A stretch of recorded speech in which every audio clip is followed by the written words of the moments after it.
Tourism is one of the world's most important economic sectors. It employs 1 in every 10 people on Earth and provides livelihoods to hundreds of millions more. It boosts economies and enables countries to thrive. It allows people to experience some of the world's cultural and natural riches and brings people closer to each other, highlighting our common humanity. Indeed, one might say that tourism is itself one of the wonders of the world.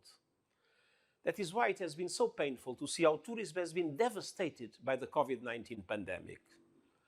In the first 5 months of this year, international tourist arrivals decreased by more than half, and some $320 billion in exports from tourism were lost.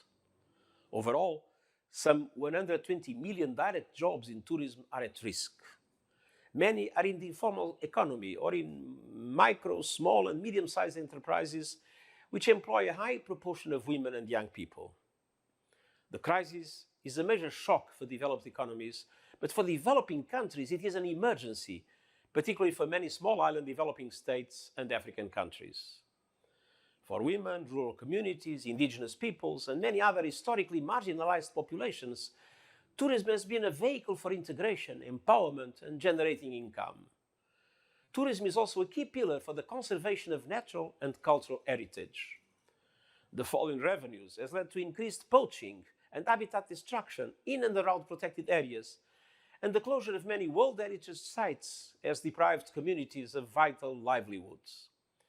It is imperative that we rebuild the tourism sector, but it must be in a way that is safe, equitable, and climate-friendly. Transport-related greenhouse gas emissions could rebound sharply if recovery is not aligned with climate goals. Supporting the millions of livelihoods that depend on tourism means building a sustainable and responsible travel experience that is safe for host communities, workers, and travelers.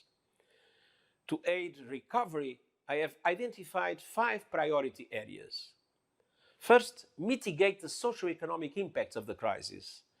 Second, build resilience across the entire tourism value chain. Third, maximize the use of technology in the tourism sector. Fourth, promote sustainability and green growth.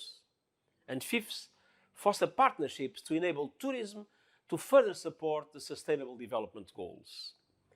Let us ensure that tourism regains its position as a provider of decent jobs, stable incomes, and the protection of our cultural and natural heritage.